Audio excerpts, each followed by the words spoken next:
Or has America changed and Trump's just the first to call it like it is? I mean, he did that with the media, the same collection of hacks who told us fairy tales about how close this was all going to be, and how abortion would send the evil orange man packing, and how the polls were going to be honest this time. Turns out they had the accuracy of Stevie Wonder playing Jenga. Truth is,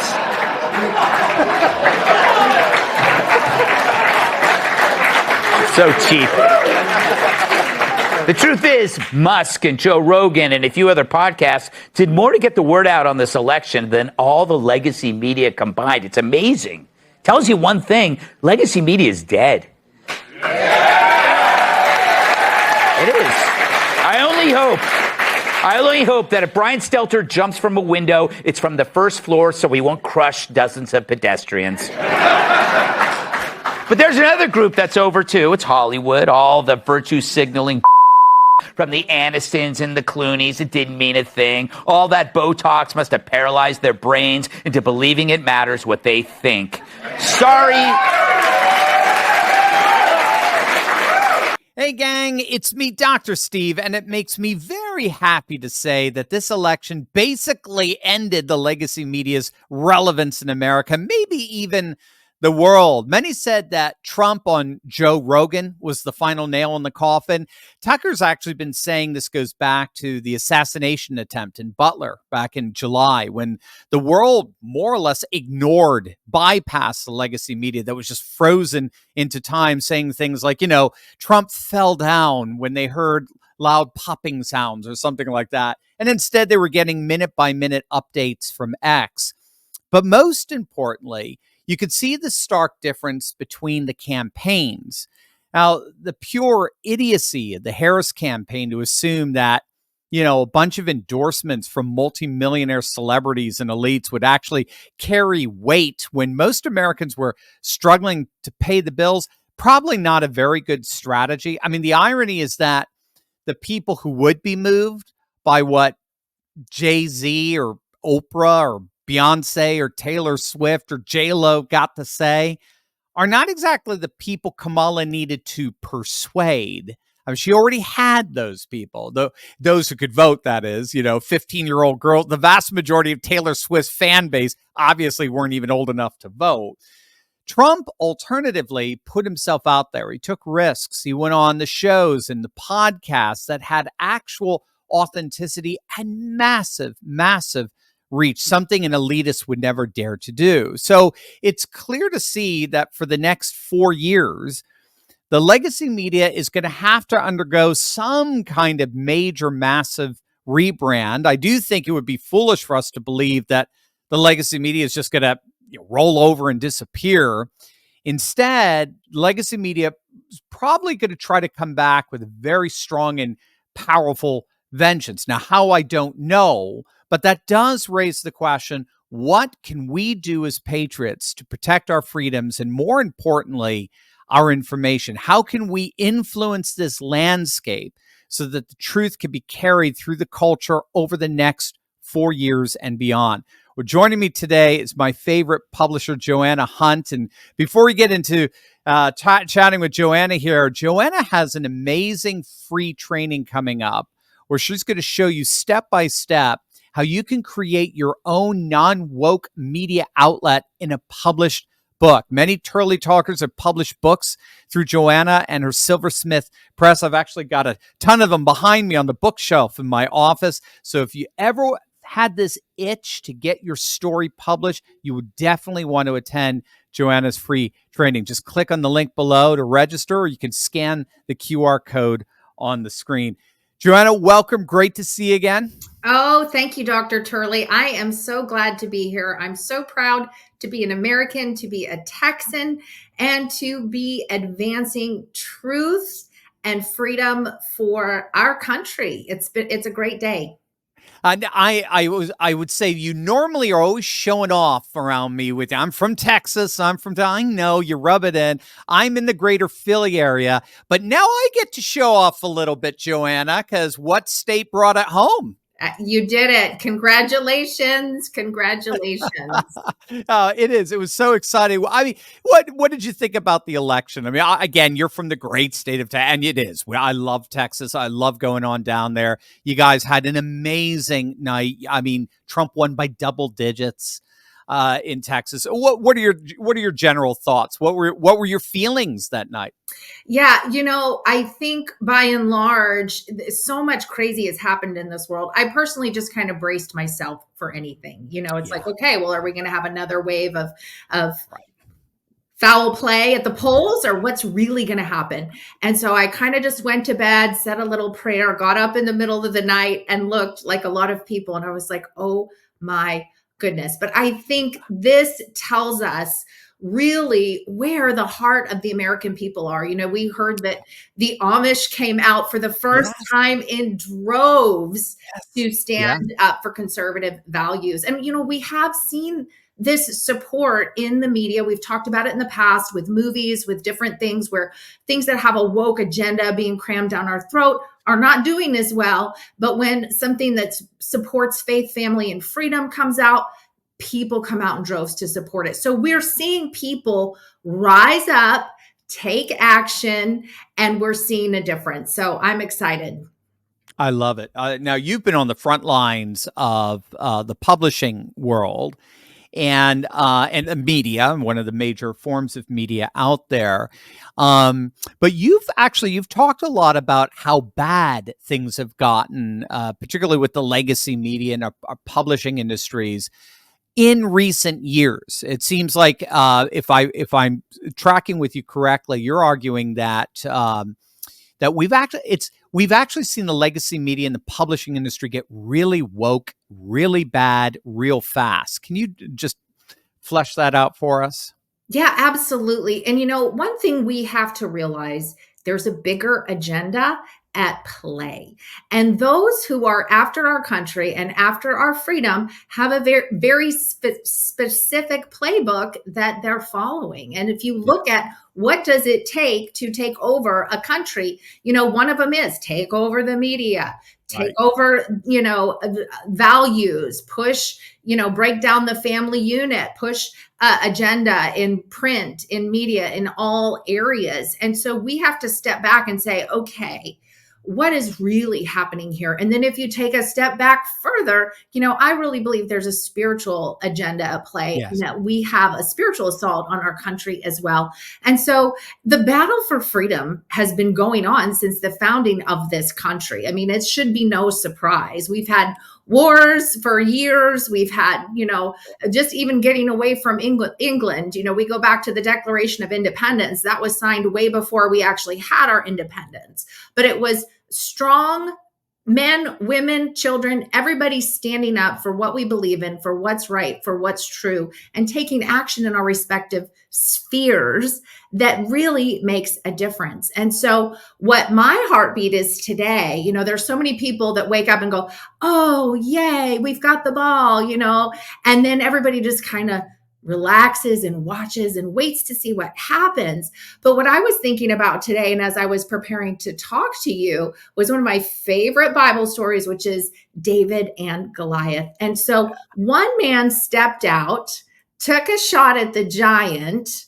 And when the armies behind him saw that, it says that David rushed the battlefield and the army rushed the battlefield too. And this is our moment as conservatives, as believers, is that we don't need to just watch our David kind of run. We need to rush the battle too. The battle's not over. The battle is just beginning, and we need to hold our ground, and we need to move forward by taking action to do the things that we know to do.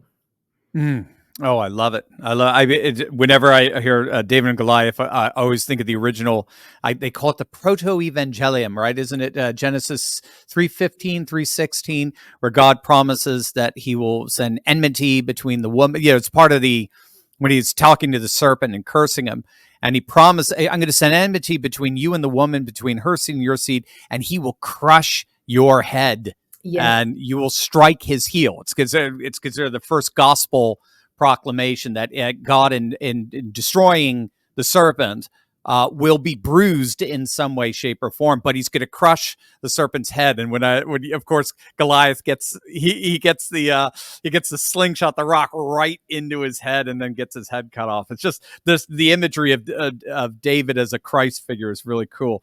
But you talked about the spiritual, implications of this. So you're saying the owners of these media outlets really are pushing agendas here. This is intentional, this whole wokeness, and this isn't just like some fad that's ideological fad or anything like this. I mean, there's something pretty nefarious behind this. No, absolutely. And that's, it starts especially with children's books. I noticed that as a young mom. That's right. Yeah. I'm sorry. I got it. It starts with kids. Yeah, it does. And the agenda, I noticed there was a book that was out that was such a communist agenda. And I was like, it was a book about fish redistributing his beautiful fins so that everybody could have beautiful fins. And I thought we should just be celebrating our fins that we have. And so I could see that as a young mom, like, okay, this has to change. And even now I heard that one of the top books, it's presented as a spiritual book and conversations with God, but it's affirming a woke agenda. And so now more than ever, those of us who believe in truth, who believe in the Bible, who just believe in freedom, that we stand up and share what we know and what we believe in. That's why I'm so proud as a publisher to support the message of faith, family, and freedom.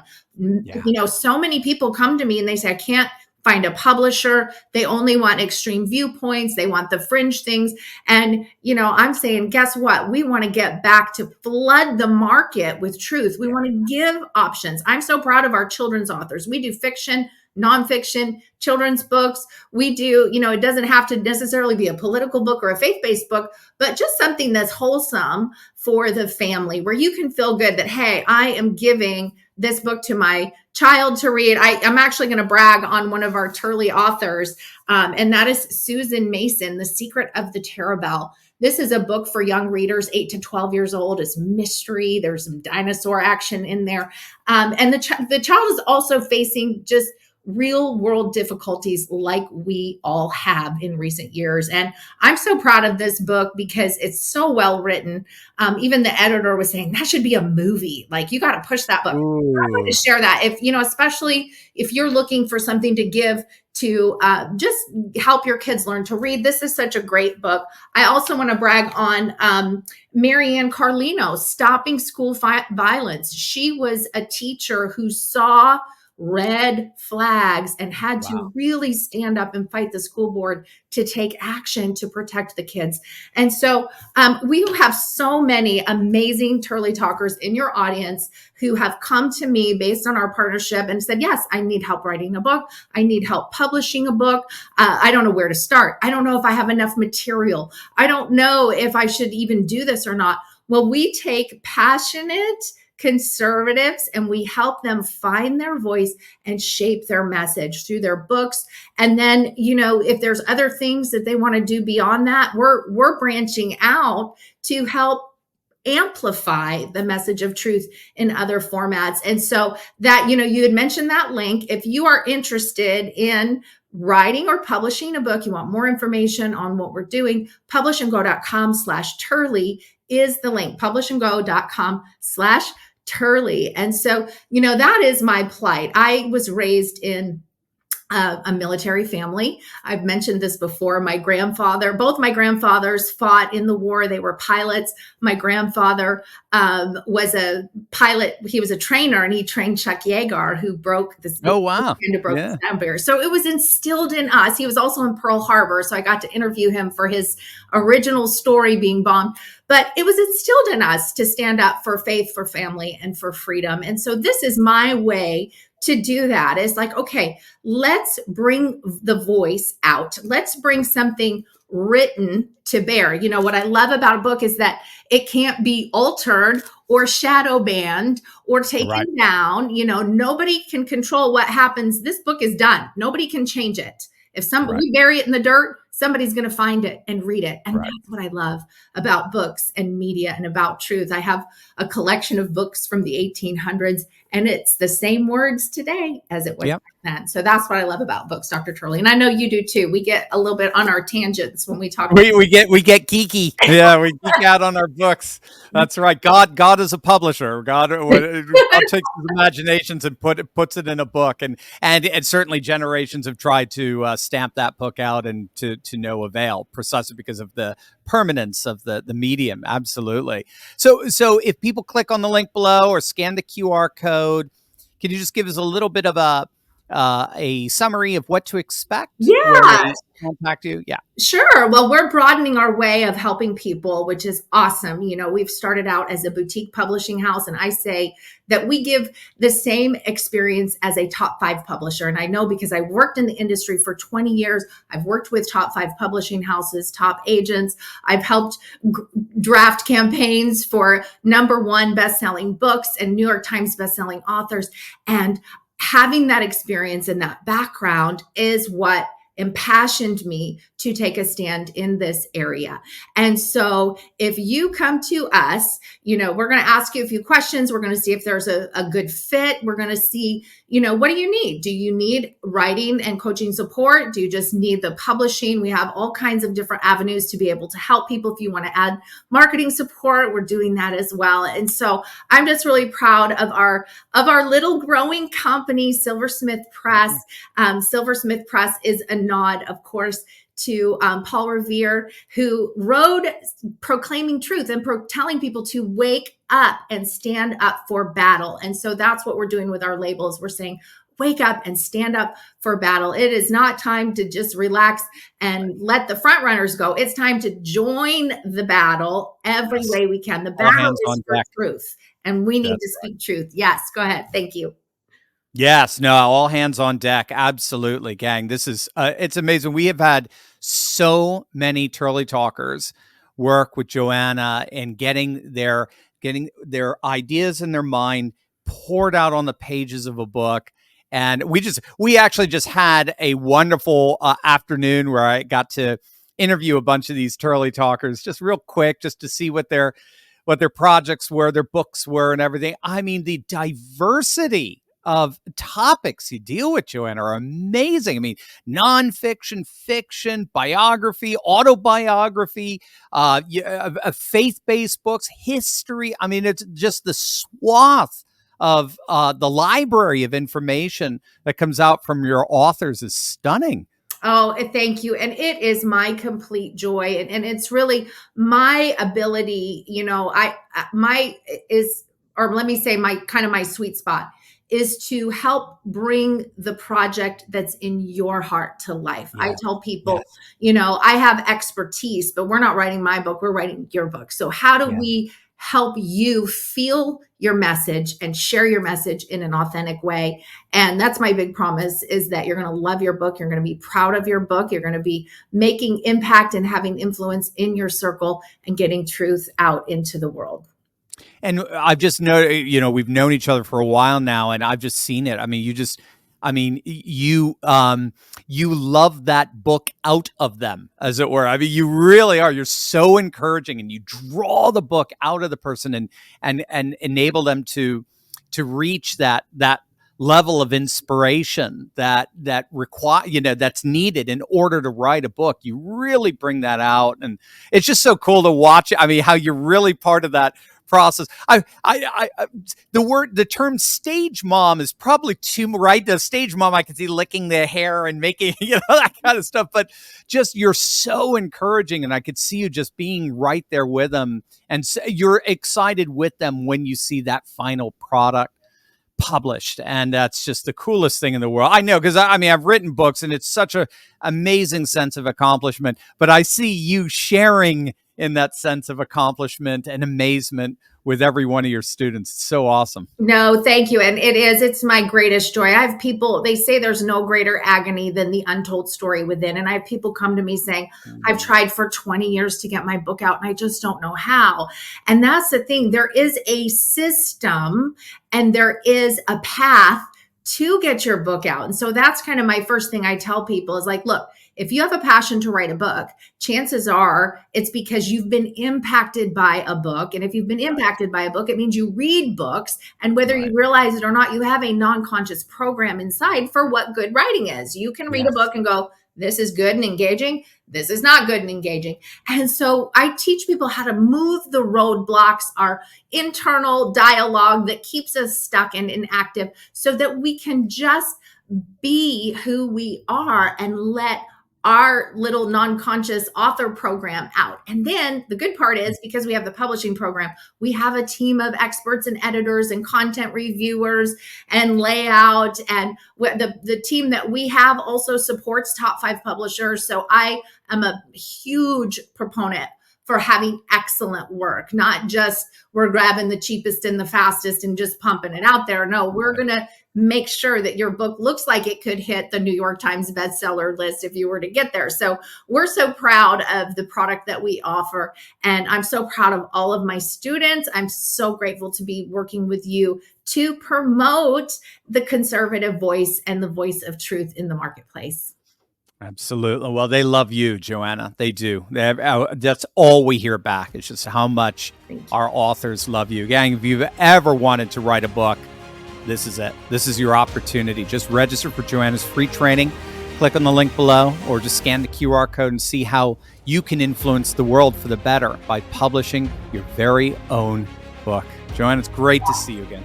Thank you so much. I am so honored, and I can't wait to work with a whole new crop of authors. Yeah, there we go. Can't wait myself. Good to see you. Take care.